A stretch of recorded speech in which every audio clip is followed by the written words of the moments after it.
জয় শ্রীকৃষ্ণ। রাধে রাধে। নমস্কার প্রিয় শ্রোতা বন্ধুরা, মহান কথায় আপনাদের সকলকে আবারও স্বাগত জানাই।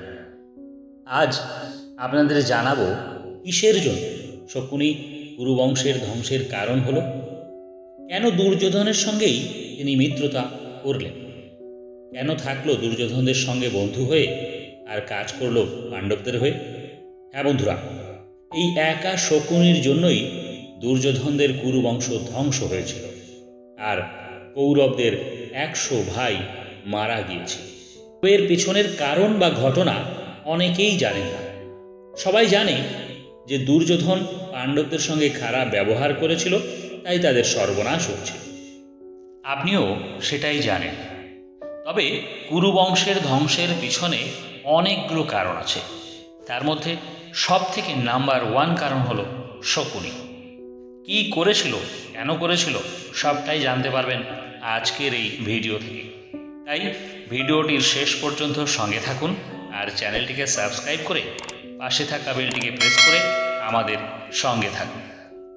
তো চলুন জেনে নিই আমরা এর পেছনের কিছু ঘটনার কথা। এর আরম্ভ হয়েছিল ধৃতরাষ্ট্রের বিয়ের আগের থেকে। পিতামহ ভীষ্ম যুবরাজ ধৃতরাষ্ট্রের বিয়ের জন্য পাত্রীর সন্ধান করছিল। এক সময় সে জানতে পারল যে তাদের পাশের রাজ্য গান্ধার, সেই রাজ্যে রাজা সুবলের এক কন্যা আছে। সে খুবই সুন্দরী এবং ধর্মানুরাগী। তাই ভীষ্ম চলে যায় গান্ধার রাজ্যে কোনো রকম কোনো খবর না দিয়ে। তখনকার দিনে নিয়ম ছিল কোনো রাজ্যে কোনো রাজা বা রাজকুমার যাবার আগে খবর দিয়ে জানাতে হবে, কিন্তু ভীষ্ম সেটা না করেই কিছু সেনা নিয়ে চলে যায়। রাজা সুবলের গুপ্তচর এসে রাজাকে সেই খবর দেয়। এই খবর পেয়ে গান্ধাররাজ সুবল ভয় পেয়ে যায়, কারণ সেই সময় পিতামহ ভীষ্মের থেকে বড় যোদ্ধা কেউ ছিল না, তার সামনে কেউ দাঁড়াতেই পারত না। তাই সুবল ভয় পেয়েই আগে থেকেই তাকে বরণ করার জন্য রাজপ্রাসাদের সামনে গিয়ে দাঁড়িয়ে থাকল। ভীষ্ম এলে তাকে বরণ করে নিয়ে চলে যায় অন্দরমহলে এবং জানতে চায় তার আগমনের কারণ কি। ভীষ্ম সরাসরি বলেন যে তিনি এসেছেন তার কন্যা গান্ধারীকে কুরুবংশের বধূ করার প্রস্তাব নিয়ে। যুবরাজ ধৃতরাষ্ট্রের সঙ্গে গান্ধারীর বিয়ে দিতে চান তিনি। আর সঙ্গে এটাও বলেন যে এই প্রস্তাবে যদি তিনি রাজি না হন, তবে হস্তিনাপুরের সঙ্গে গান্ধার রাজ্যের যে সুসম্পর্ক আছে সেটা থাকবে না, শত্রুতে পরিণত হবে গান্ধার রাজ্য। এই কথা শোনার পর ভীষণ বিপদে পড়ে যায় রাজা সুবল। একদিকে রাজ্য, অন্যদিকে কন্যার ভবিষ্যৎ। কারণ তিনি এবং বাকি সবাই জানতেন যে ধৃতরাষ্ট্র অন্ধ, সে চোখে দেখতে পায় না। একজন অন্ধর হাতে কি করে একজন পিতা তার সন্তানকে তুলে দিতে পারে? অন্ধের সাথে বিয়ে দেওয়া মানে মেয়ের ভবিষ্যৎকে অন্ধকারে ফেলে দেওয়া। এটা তিনি পারবেন না। আবার একজনের জন্য সমস্ত রাজ্যবাসী বিপদে পড়বে, এটাও তিনি পারবেন না। কি করবেন? শকুনি সহ 100 ভাই তারাও ভীষণভাবে রেগে যায় ভীষ্মের উপর, কিন্তু কিছুই করতে পারছে না। বাবার এই বিপদের কথা মেয়ে গান্ধারীর কাছে যেতেই গান্ধারী ছুটে আসেন পিতা সুবলের কাছে। এসে বলে, বাবা, আমি এই বিয়েতে রাজি। আমি সব শুনেছি। আমি এই রাজ্যের রাজার মেয়ে। আমার একটা কর্তব্য, দায়িত্ব আছে রাজ্যের প্রজাদের প্রতি। এই কথা শুনে প্রথমে সবাই তার বিরোধিতা করে। সবাই বলে, তুই কি জানিস ধৃতরাষ্ট্র একজন অন্ধ? ওর সঙ্গে বিয়ে হলে সারা জীবন তোকে সবাই বলবে অন্ধের স্ত্রী, তোর জীবনের সব কিছু শেষ হয়ে যাবে। গান্ধারী বলে, এর থেকে কি অন্য কোনো উপায় আছে তোমাদের কাছে? আমার ভাগ্যে যদি এটাই থাকে, তবে এটাকেই মেনে নিতে আমার কোনো আপত্তি নেই। কি আর করা যাবে? যথারীতি বিয়ে হলো অন্ধ ধৃতরাষ্ট্রের সঙ্গে গান্ধারীর। বিয়ের পর থেকে গান্ধারী নিজে থেকে নিজের দুটো চোখ কাপড়ে বেঁধে নিলেন। তিনি বলেন, আমার স্বামীর যেন কখনো মনে না হয় যে আমি তাকে করুণা করেছি, আর তিনি যেন কোনো সময় হতাশায় না ভোগেন যে আমার স্ত্রী দেখতে পায় আর আমি দেখতে পাই না। এই সমস্ত ঘটনার জন্য শকুনির মনে একটা রাগ জমাই হতে থাকলো হস্তিনাপুরের উপর। এরপর একে একে 101 জন সন্তান হলো গান্ধারীর। একদিন ভীষ্ম জানতে পারল যে গান্ধারীর সঙ্গে ধৃতরাষ্ট্রের তিনি বিয়ে দিয়েছিলেন তার আগে একবার বিয়ে হয়েছিল, তাও আবার একটা ছাগলের সঙ্গে। এই কথা শোনার পর ভীষ্ম খুব রেগে যান। তাই তিনি ঠিক করেন যে গান্ধার রাজা ও তার সমস্ত রাজকুমারদের মারতে হবে, কিন্তু যাতে কেউ জানতে না পারে সেইভাবে। তাই তিনি কি করলেন, মাটির নিচে একটা কুটির তৈরি করলেন। তারপর সুবলদের সবাইকে একসঙ্গে নিমন্ত্রণ দিলেন হস্তিনাপুরে আসার জন্য। সবাই এলে তাদের একসঙ্গে ওই মাটির নিচের ঘরে আটকে রেখে দেন, আর প্রতিদিন একজনের খাবার দিতে থাকেন সবার জন্য। সুবল রাজা বুঝল যে এটা তাদেরকে মেরে ফেলার জন্যই করা হয়েছে।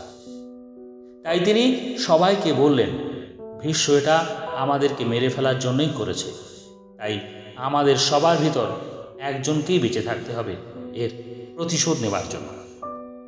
তখন সবাই মিলে শকুনিকেই বেছে নিল এর জন্য। তারপর থেকে সবার খাবার, অর্থাৎ ওই একজনের খাবার একা শকুনিকে খেতে দিতে থাকলো তারা। এক সময় একে একে সবাই মারা গেল, শুধু রাজা সুবল ও শকুনি ছাড়া। সুবল তখন শকুনিকে বলল, শোন শকুনি, আজ থেকে তোকে একটা কথা বলছি, মন দিয়ে শোন। আমারও দিন শেষ হয়ে আসছে, আমিও মারা যাব। আমরা সবাই তোকে নিজের জীবন দিয়ে বাঁচিয়ে রাখলাম প্রতিশোধ নেবার জন্য। সমস্ত কৌরবদের তুই তোর বুদ্ধির দ্বারা ধ্বংস করবি, কারণ তুই একা এদের শক্তির সামনে দাঁড়াতে পারবি না, তোকে বুদ্ধি দিয়েই কাজ করতে হবে। তাই একটা কাজ করবি, আমি মরে গেলে আমার শরীরের একটা বিশেষ হাড় দিয়ে পাশা খেলার গুটি তৈরি করবি। আমার সমস্ত সাধনার শক্তি ওই গুটির ভিতরে থাকবে। তুই যে দান চাইবি তাই পড়বে দান স্বরূপ। এই পাশার দ্বারা তুই কৌরবদের ধ্বংস করবি। রাজা সুবল বলল, এই পাশার দুটি গুটি তুই চালাবি, অন্য কেউ চালালে তুই যা বলবি সেটা হবে না, শুধু তুই চালালেই যা চাইবি তাই হবে। তাই দেখবেন পাণ্ডবদের সঙ্গে যখন পাশা খেলা হয়েছিল তখন দুই পক্ষ থেকে পাশার গুটি চেলেছিলেন শুধু মামা শকুনি। আর একটা কথা কি আপনারা জানেন, শকুনি কেন খুঁড়িয়ে খুঁড়িয়ে হাঁটত? সে জন্ম থেকে ওভাবে হাঁটত না। ওই বন্দি অবস্থায় যখন সবাই মারা গেল তখন রাজা সুবল মারা যাবার আগে ধ্যানে বসে তার সমস্ত শক্তি নিজের পায়ের মধ্যে এনে সেই পা দিয়ে শকুনির পায়ে আঘাত করেছিল, আর সেই থেকে শকুনি খুঁড়িয়ে খুঁড়িয়ে হাঁটতে থাকে। এরপর সুবল রাজা মারা যায়। কোনো ক্রমে শকুনি সেখান থেকে পালিয়ে বাঁচে।